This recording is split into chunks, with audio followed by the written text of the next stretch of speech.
Hi, I'm Alysha, and I'm a psychiatric nurse practitioner, and I own my own private practice, and I teach other nurse practitioners how to start private practices to find freedom and balance in their life.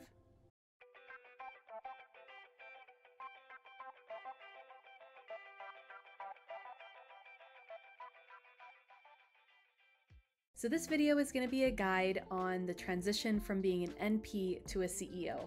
And of course, this cannot be covered in a short video like this, but this will be a brief overview. So there are so many benefits to starting your own private practice. I have found that it has been very, very helpful to make my own schedule, to be able to practice the way that I want to and provide excellent care to my patients. It's been a very good mix of things where I found myself constantly looking for that perfect job out in the workplace and I just couldn't find it. I found myself being asked to see more patients or being restricted in the way that I can practice. And so it dawned on me one day that if I wanted the perfect job, I would have to create it. So that's a really good segue into the very, very beginning things to think about when you are considering starting a private practice, and that is your why. So it's really, really important to define what your why is when starting a private practice. And by defining your why, I mean the reason why you want to do this. The reason why this is so important is that there are gonna be challenges in the beginning. It's a lot of upfront work, and so you have to constantly be reminding yourself why you're doing it.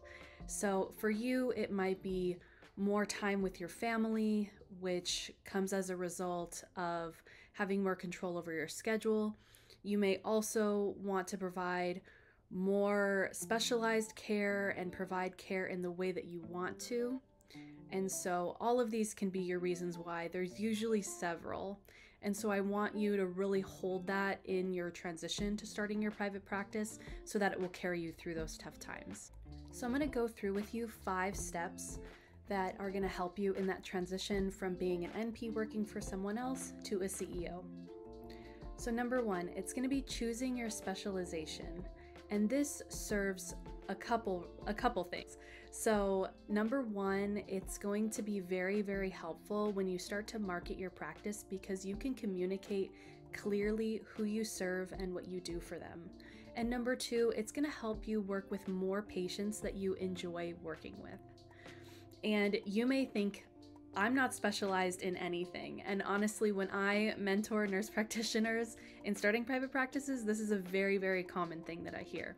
So 99% of the time, you do have a specialty, you just don't know it. So think about the commonalities between the five patients that you have really enjoyed working with. And think about your background, your training, your experience as a nurse and as a nurse practitioner, and combine all of those things and think about what are the commonalities there. So that may be that you enjoy and you have worked with many LGBTQ plus patients. Or if you're like me, the majority of your career maybe was in child and adolescent psychiatry. So you can get even more specialized from there, but those are just a couple of examples of what you may have worked in and what you want to see more of in your private practice. Step 2, building a strong foundation. So you're going to want to start off with lots of professionals on your side. So you're going to want to get some advice from a lawyer, from an accountant, from a tax preparer, so that you have a clear vision on how you will be able to conduct business. So for nurse practitioners, there is a variety of different restrictions and a variety of different states. And so you're going to want to seek legal advice on how to do this in the most legal way possible. And then, of course, you're going to want to have people that can help you with your finances. So it's important to gather that in the beginning of when you're starting your private practice so that later on you're not wondering, who can I ask my legal questions to? How do I file my business taxes? So you're going to want to get a good idea of who can help you. And then, of course, you're going to want to have a mission and vision for your company. So have an idea of who you want to serve and how you want to serve them. So number 3, spread the word. You're going to want to talk about your private practice to everyone that you come in contact with. And this may seem scary at first, but you'll get used to it and it will become kind of a normal way of talking. So you may talk to someone in the market, or you may be talking to your massage therapist and they may ask, oh, what do you do for a living? And so talk about what you do, because you really never know who is going to be seeking services. They may have an aunt that's looking for somebody, a child that's looking for somebody. So it's really important to talk about what you do and get the word out. Then there's traditional ways of marketing that many of us are familiar with, and that's going to be Psychology Today, making a Psychology Today profile. That did help me get started before I built out a network of referral sources.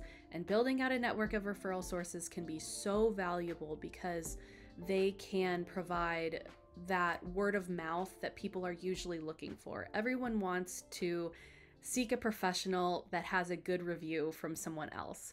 Think about when you have looked for services. I know for me, at some point, I was looking for an acupuncturist, and so I went with someone that was an acupuncturist of a friend because it was a good review. So try to figure out how to build out a referral network. And one more tip on building out a referral network, you're going to want to think about where your ideal patient is hanging out and start to make relationships with those individuals. So if you do perinatal psychiatry, you may want to visit some of your local OBGYN offices, for example. Step 4, you're going to want to manage your finances early on, or have a plan for management of your finances. So you're going to want to build out a budget for your private practice, think about your overhead costs, and then you are also going to want to, as I had said earlier, make sure that you have a solid people to help you, your tax preparer, your accountant, that can help you later on with management of those finances. And also you are going to want to set your fees accordingly. So that's why building out a budget and thinking about what your overhead costs are going to be will be very helpful, because I think that a mistake that people often make when starting a cash-based practice is that they don't plan those things out. They just kind of go with what they think someone might pay. And so you really want to try to do some pretty solid math on what your overhead cost is going to be, how much it's going to just cost to do business, by that, but alone, just by that. And then you're going to want to also then calculate out how much you think is fair for you to make after all of that is paid. Step 5, you're going to want to find support. And so, as I had talked about earlier, it's really valuable to have legal support, financial support, but then also think about support for you personally. And so what can be very, very helpful for new practice owners is to find a mentor. And this is why I built out my mentorship program, because I feel like it can be so valuable to ask those questions that is just hard to find the answer to. And a lot of people I've found, they'll turn to Facebook groups, and sometimes that can be useful, but sometimes people can be giving advice that they don't want to practice and maybe they've heard elsewhere, and it might not be advice that's actually sound or legal. And so it's important to, like I said, have a legal professional, have a financial professional, but also have a mentor just to run some of your decisions by. And so I'll tell you a little bit about my mentorship program. So my mentorship program has both videos as well as a live component. So there are videos on practice starting. It's a step-by-step guide. There are checklists, there are worksheets that basically walk you through, this is the step, okay, now do it. This is the step, okay, now do it. Then we have a community forum, which is multiple nurse practitioners all across the US that are starting private practices. And so everyone is on the forum. You can private message people, you can post your questions, and these are vetted people. These are people that we know that are also in the private practice starting journey. And then I have live group calls twice a month so that we can go through your specific scenario and help you with what you are needing help with as you start your private practice. Because as we know, every practice and person is unique, and so their journey is going to be a little bit different. So that's why I like to have live support as well. If you are interested in that, I'm going to link this below to get you started. So you'll get started on watching my masterclass and applying for the program, and you'll get more information from there. I would love to meet you and love to have you. If you felt this video was helpful, please like and subscribe to my channel, or send this video to a friend that's looking to start a private practice. And comments are always welcome. I would love to hear your thoughts. All right, everybody. Bye for now.